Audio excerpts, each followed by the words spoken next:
السلام علیکم۔ Novels T V YouTube channel پر آپ سب کو خوش آمدید کہتی ہوں۔ چینل کو سبسکرائب کر کے بیل آئیکن کلک کر لیں تاکہ تمام ایپیسوڈز پر وقت ملتی رہیں۔ آج ہم در جانا کی ایپیسوڈ نمبر 7 لے کے آئے ہیں۔ جس سمت بھی دیکھوں نظر آتا ہے کہ تم ہو، اے جان جہاں یہ کوئی تم سا ہے کہ تم ہو۔ یہ خواب ہے، خوشبو ہے کہ جھونکا ہے کہ پل ہے، یہ دھن ہے، بادل ہے کہ سایہ ہے کہ تم ہو۔ اس دید کی ساعت میں کوئی رنگ ہے لرزاں، میں ہوں کہ کوئی اور ہے، دنیا ہے کہ تم ہو۔ دیکھو یہ کسی اور کی آنکھیں ہیں کہ میری، دیکھوں یہ کسی اور کا چہرہ ہے کہ تم ہو۔ یہ عمر گریزاں کہیں ٹھہرے تو یہ جانوں، ہر سانس میں مجھ کو یہی لگتا ہے کہ تم ہو۔ ہر بزم میں موضوع سخن دل زدگاں کا اب کون، شیریں ہے کہ لیلا ہے کہ تم ہو۔ ایک درد کا پھیلا ہوا صحرا کہ میں ہوں، ایک موج میں آیا ہوا دریا ہے کہ تم ہو۔ وہ وقت نہ آئے کہ دل زار بھی سوچے، اس شہر میں تنہا کوئی ہمسا ہے کہ تم ہو۔ آباد ہم آشفتہ سروں سے نہیں مقتل، یہ رسم ابھی شہر میں زندہ ہے کہ تم ہو۔ رات کے دوسرے پہر پیاس کی شدت سے اس کی آنکھ کھلی۔ کمرے میں نیم اندھیرا تھا، اس کا گلا شدید سوکھ رہا تھا اور بری طرح چکر آ رہے تھے۔ اس نے سائڈ ٹیبل سے جگ اٹھایا مگر خالی تھا۔ اس نے رومانا کو دیکھا جو مزے سے گہری نیند سو رہی تھی۔ بمشکل بیڈ سے اتر کر اس نے سلیپرز پیروں میں اڑسے، چادر اپنے گرد لپیٹی اور خالی جگ لے کر لڑکھڑاتے قدموں سے کمرے سے باہر نکل گئی۔ کمرے سے نکلتے ہی ٹھنڈی ہوا نے استقبال کیا۔ اس کا جسم شدید تیز بخار سے تپ رہا تھا، ایسے میں سرد ہوا، اسے شدید سرد محسوس ہو رہی تھی۔ اس نے چادر کو اچھی طرح کندھوں کے گرد لپیٹا اور دھیرے دھیرے قدم اٹھاتی کچن کی جانب چل دی۔ کچن کی لائٹ آن دیکھ کر اسے اچنبھا ہوا، کیونکہ حویلی کے تمام مکین اس وقت گہری نیند سو رہے تھے۔ چکراتے سر کو تھامتے ہوئے وہ اندر داخل ہوئی اور سیدھی جا کر ڈسپینسر سے پانی بھرنے لگی۔ اسے اچانک یوں کچن میں دیکھ کر اپنے لیے کافی بناتا عیسیٰ ایک لمحے کو تھما تھا۔ اس کا چہرہ سرخ ہو رہا تھا، کندھوں تک آتے ہلکے بھورے بال آزاد کندھوں پر جھول رہے تھے۔ کالی چادر کندھوں کے گرد لپیٹے وہ اس کی موجودگی سے بے خبر پانی بھرنے میں مصروف تھی۔ وہ اس بکھرے حلیے میں بھی حسن مجسم تھی۔ اپنے پیچھے کھٹ پٹ سن کر وہ خوف سے مڑی، مگر عیسیٰ کو وہاں موجود پا کر ایک لمحے کو ساکت ہو گئی۔ وہ براہ راست اس کی آنکھوں میں دیکھ رہا تھا۔ اسے یوں اچانک سامنے پا کر اسے سمجھ نہ آیا کہ کیا کہے۔ سر بری طرح چکرا رہا تھا، وہ کچھ بھی سوچنے سے قاصر تھی۔ عیسیٰ نے نظروں کا رخ نہیں بدلا تھا، وہ اب بھی ویسے ہی اسے دیکھ رہا تھا۔ امائزہ نے فوراً رخ بدلا اور جگ اٹھا کر جانے لگی کہ اس کی آواز نے قدم نہ چاہتے ہوئے بھی روک دیے۔ رکو۔ وہ رکی مگر مڑی نہیں۔ وہ چلتا ہوا اس کے سامنے آیا۔ ایک نظر اس کے سرخ ہوتے چہرے اور کھنچی ہوئی آنکھوں کو دیکھتے اس نے اپنا ہاتھ امائزہ کے ماتھے پر رکھا۔ اس کے لمس پر وہ جم سی گئی تھی۔ اس کا سرد ہاتھ نہ جانے کیوں روح تک میں سکون اتار رہا تھا۔ وہ ساکت سی بس اسے دیکھ رہی تھی۔ وہ چاہ کر بھی اس کا ہاتھ جھٹک نہ پائی۔ دل میں ایک عجیب احساس جاگا تھا۔ تمہیں اتنا شدید بخار ہے، تم نے کسی کو انفارم کیوں نہیں کیا؟ رومی کو جگا دیتی پانی کے لیے۔ نرم انداز میں کہتے ہوئے اس نے امائزہ کے ہاتھ سے پانی کا جگ پکڑ کر اسے ٹیبل پر رکھا۔ آج اس کا انداز معمول سے ہٹ کر نرم تھا۔ امائزہ کو حیرت ہوئی۔ چلو ڈاکٹر کے پاس چلیں۔ وہ اس کا ہاتھ تھامنے والا تھا کہ امائزہ ایک قدم پیچھے ہوئی۔ مت کرو عیسیٰ، کل کو تم کسی اور کے ساتھ اپنی زندگی میں خوش ہو جاؤ گے، مجھے ہمیشہ کے لیے بھول کر، مگر یہ 2 لمحے میرے لیے وبال جان بن جائیں گے۔ نہ میرے پاس واپسی کا کوئی راستہ ہوگا، نہ آگے بڑھنے کی سکت۔ رندھی ہوئی آواز میں کہتے ہوئے اس نے جگ اٹھایا اور اس کے ساتھ سے ہوتی ہوئی وہاں سے نکل گئی۔ عیسیٰ اس کی بات پر ساکت سا کھڑا تھا کہ پیچھے سے شیشہ ٹوٹنے کی آواز پر وہ مڑا۔ وہ نیچے ٹھنڈے فرش پر بے جان پڑی تھی، ساتھ ہی ٹوٹے جگ کے ٹکڑے بکھرے ہوئے تھے۔ امائزہ، وہ فوراً اس کی جانب لپکا، احتیاط سے اسے اٹھا کر فوراً باہر کی جانب بڑھا۔ گاڑی میں بیٹھ کر بھی وہ مسلسل اس کا چہرہ تھپ تھپا رہا تھا۔ امائزہ آنکھیں کھولو، ہوش کرو۔ اس کے سبھی چہرے پر اس وقت صرف پریشانی کا عنصر نمایاں تھا۔ تیز چلو، ڈرائیور کو گرج کر کہتے وہ پھر اس کا چہرہ نرمی سے تھپ تھپانے لگا۔ اینگزائٹی اٹیک کے سبب وہ بے ہوش ہوئی تھی۔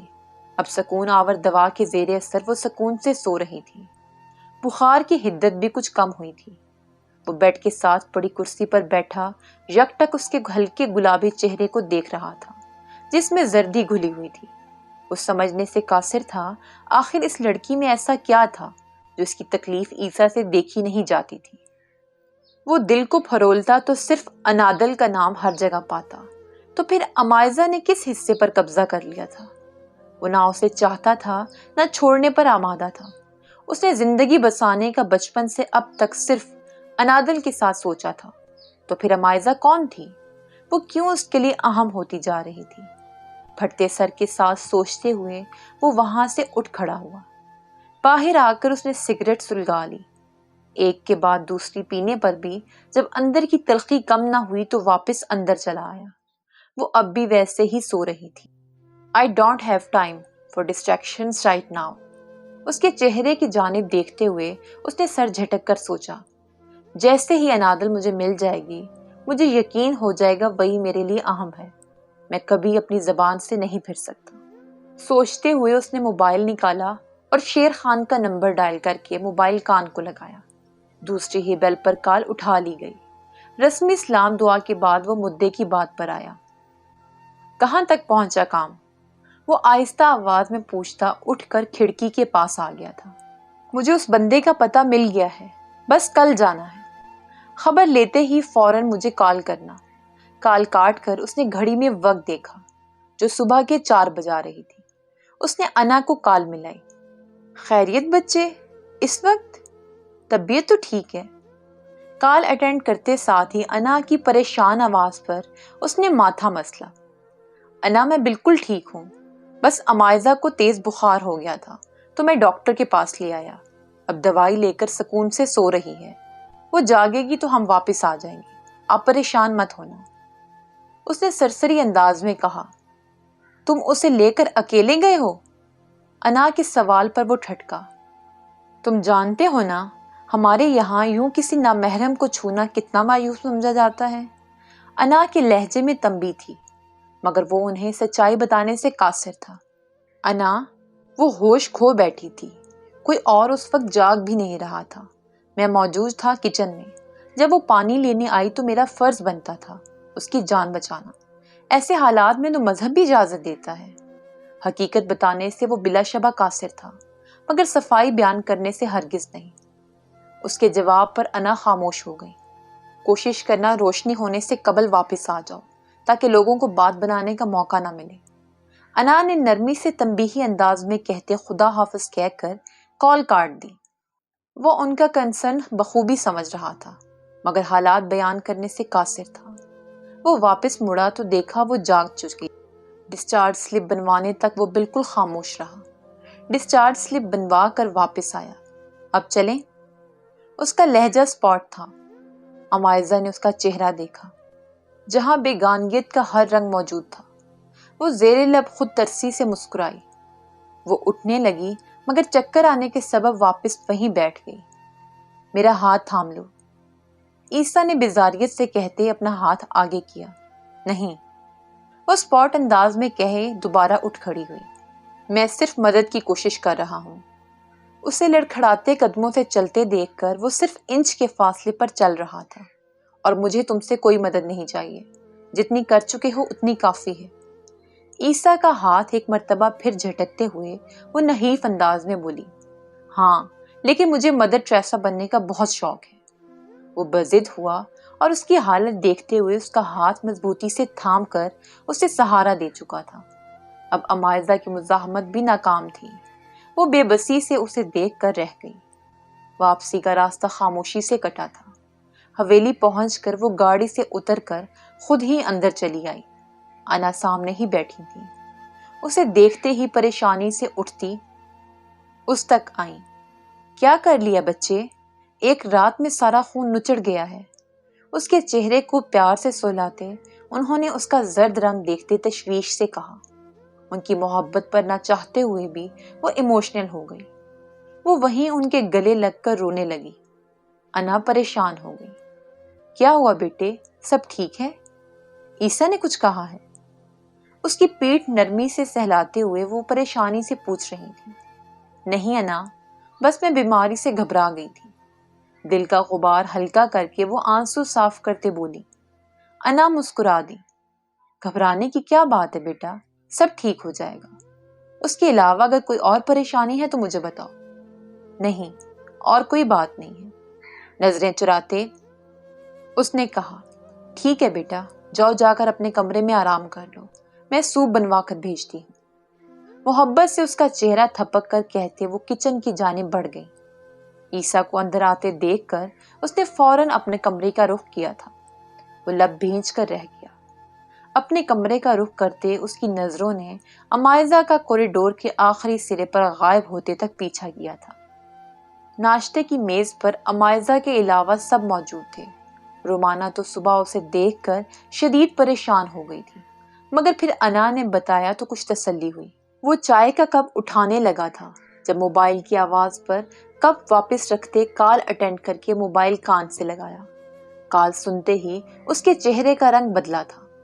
وہ فوراً اٹھ کھڑا ہوا۔ میں اسلام آباد جا رہا ہوں، انشاءاللہ جلد واپسی ہوگی۔ موبائل جیب میں رکھتے اس نے عجلت میں کہتے انا کے آگے سر کیا۔ انا نے اسے پیار دیتے دعا دی۔ وہ عالم خان سے ملتا وہاں سے نکل گیا۔ دوپہر کے کھانے کے وقت دوبارہ اس کی آنکھ کھلی تھی۔ اس نے وقت دیکھا تو شرمندہ ہوتی اٹھ بیٹھی۔ وہ کتنی ہی دیر سوئی رہی تھی۔ دوائی کے سبب اسے اتنی نیند آئی تھی، مگر وہ شرمندہ ہوتی فریش ہو کر کمرے سے باہر آ گئی۔ حویلی میں معمول کی چہل پہل جاری تھی۔ عالم خان اور اسفند خان کی بیگمات کچن میں کھانے کی تیاری میں مصروف تھیں۔ رومانہ سیماب کے ساتھ اپنی شاپنگ کے لیے گئی ہوئی تھی۔ وہ انا کا پوچھتی ان کے کمرے میں چلی آئی۔ وہ اپنے کمرے میں بیٹھی پرانی تصاویر نکالے ہر تصویر کو محبت سے چومتی سینے سے لگا رہی تھی۔ ان میں زیادہ تصاویر آغا جان اور ایک چھوٹی سی بچی کی تھی۔ امائزہ خاموشی سے آ کر ان کے سامنے بیٹھ گئی۔ وہ ان کا چہرہ دیکھ رہی تھی جو ضبط کے مارے سرخ ہو رہا تھا۔ شیر خان نے کال کر کے اسے مطلوبہ بندے کا پتہ بتا دیا تھا، جس کے سبب وہ فوراً اسلام آباد کے لیے نکل گیا تھا۔ دروازہ دھاڑ سے کھولتا وہ اندر داخل ہوا۔ گارڈ اس کے پیچھے اس کو روکنے کی ناکام کوشش کرتا اندر آیا۔ سامنے میز کے پیچھے کرسی پر براجمان شخص کو دیکھ کر اس کی آنکھوں میں گویا خون اتر آیا تھا۔ وہ تیزی سے اس کی جانب بڑھا اور گریبان سے پکڑ کر جھٹکے سے اسے کھڑا کیا۔ انادل کہاں ہے؟ بولو۔ پلوش خان کی بیٹی کہاں ہے؟ وہ گرجا۔ مقابل کھڑا شخص بکھلاہٹ میں اچانک اس افتاد پر گھبرا گیا۔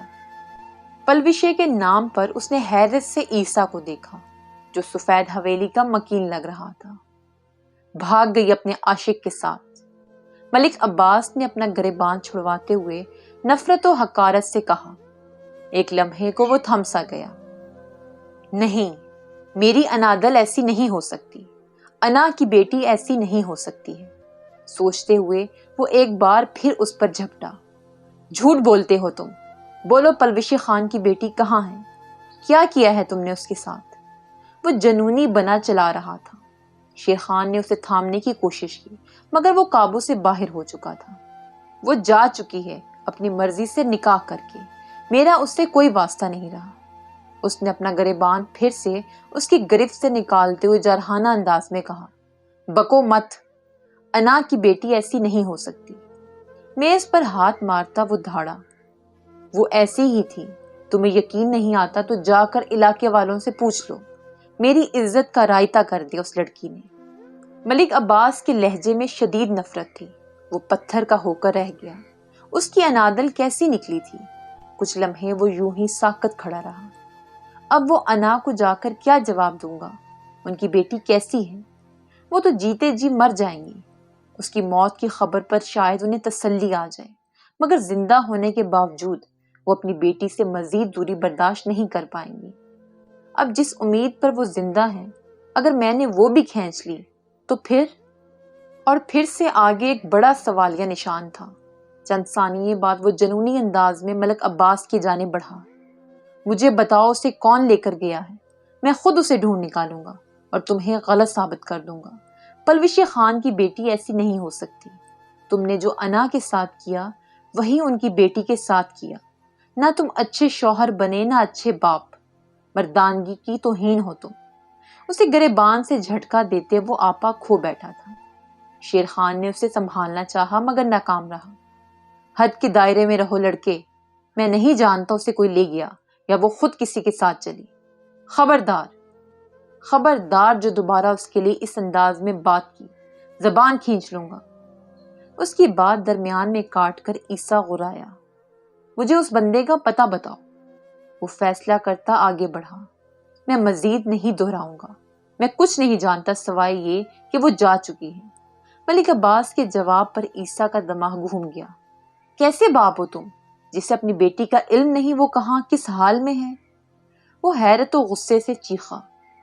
یہ دیکھو اس کے کرتوت، اور جا کر خود ڈھونڈ لو اسے۔ ملک عباس نے میز کی دراز سے ایک خاکی لفافہ نکال کر میز پر پٹکتے ہوئے کہا۔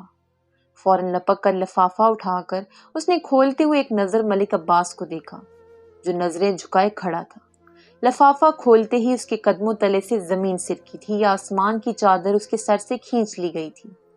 وہ برف سا بنا اپنی جگہ پر ساکت تھا، زبان ہلنے سے انکاری تھی اور دماغ قبول کرنے کو تیار نہ تھا۔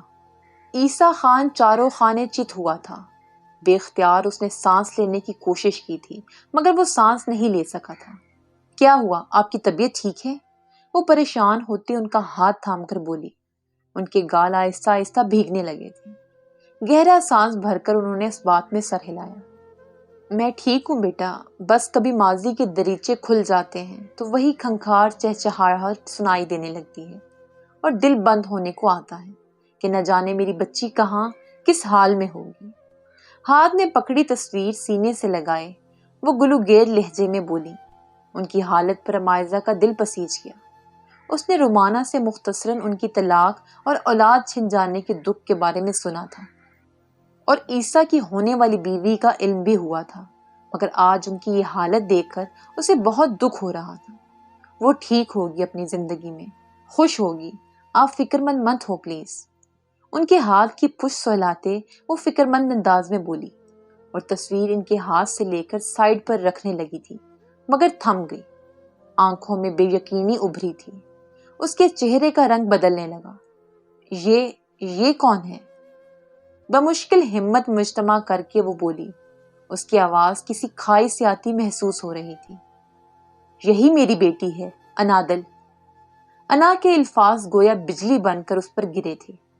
وہ پھٹی آنکھوں سے انا کا چہرہ دیکھ رہی تھی جو اب تصویر واپس رکھ رہی تھی۔ اسے لگ رہا تھا اسے گرم تپتی ریت پر لا کھڑا کیا گیا تھا جہاں سے نہ وہ ہل سکتی تھی نہ زیادہ دیر کھڑی رہ سکتی تھی۔ حالات نے کیسا تمانچہ اس کے چہرے پر مارا تھا جو نہ وہ سہ سکتی تھی نہ کچھ اعتراض کر سکتی تھی۔ بس ساکت سی بنی پھٹی آنکھوں سے انا کا چہرہ دیکھ رہی تھی جہاں یادیں، دکھ اور نہ جانے ماضی کے کئی اوراق رقم تھے۔ عیسیٰ کھڑے قدموں میں لڑکھڑایا تھا۔ شیر خان نے فوراً آگے بڑھ کر اسے سہارا دینے کی کوشش کی۔ اس نے خالی نظروں سے ملک عباس کی جانب دیکھا۔ اس کے چہرے پر دکھ، اذیت، حیرت، صدمہ اور نہ جانے کتنے رنگ پھیلے ہوئے تھے۔ اس میں نہ زبان ہلانے کی سکت بچی تھی نہ پیر۔ بمشکل خود پر قابو پاتے وہ خاموشی سے لڑکھڑاتے قدموں سے آ کر واپس گاڑی میں بیٹھا تھا۔ حویلی چلو، شیر خان کے پوچھنے پر اس نے انتہائی مری ہوئی آواز میں کہا اور سر گاڑی کی پشت سے ٹکا کر آنکھیں مون لیں۔ دماغ میں مختلف سوچیں گردش کرنے لگی۔ جیسے جیسے وہ سوچتا جا رہا تھا سب کچھ الجھتا جا رہا تھا۔ اسے شروع دن سے اب تک کا رویہ یاد آیا تو دل چاہا خود کو ختم کر لے۔ وہ کتنا کرخت اور سرد رہا تھا اس کے ساتھ جبکہ اس کا کوئی قصور نہیں تھا۔ اسے آج شدت سے احساس ہو رہا تھا وہ کس کے ساتھ غلط کرتا آیا تھا۔ حالات کی دھن میں کھو کر وہ اس سے اسی کی خاطر نفرت کرتا رہا تھا۔ امائزہ ہی انادل عباس انا کی بیٹی نکلے گی، اس کے وہم و گمان میں بھی نہیں تھا۔ وہ صرف اسے تحفظ دینے اور اس کی مدد کی خاطر اسے اپنا نام دے کر حویلی لایا تھا، مگر انجان تھا وہ حقدار کو حق دے کر بھی ایسا لا تعلق ہو جائے گا۔ سارا راستہ مختلف سوچوں نے اسے الجھائے رکھا تھا۔ اب جب گاڑی رات کے اس پہر حویلی کی حدود میں داخل ہو رہی تھی تو اس کا دل چاہ رہا تھا یہاں سے کہیں دور چلا جائے یا کسی طرح وقت پلٹ دے۔ میں کس منہ سے انا کو بتاؤں گا کہ وہ لڑکی انہی کی وہی بیٹی ہے جس کے لیے وہ دن رات کانٹوں پر چلتی تھی، جسے حویلی میں صرف ایک غیر مہمان کے طور پر برتا جا رہا تھا۔ میں کس طرح اسے اپنی محبت کا یقین دلاؤں گا جسے میں نے اب تک نفرت کی آگ میں جلایا ہے، شدید نفرت کرتی ہے۔ اب وہ مجھ سے جلنے کی باری تمہاری ہوئی عیسیٰ خان۔ وہ سوچتے سوچتے تلخ ہوا۔ وہ اپنا احتساب کر رہا تھا اور خود کو اس نے نفرت کی کڑی سزا میں گرفتار پایا تھا۔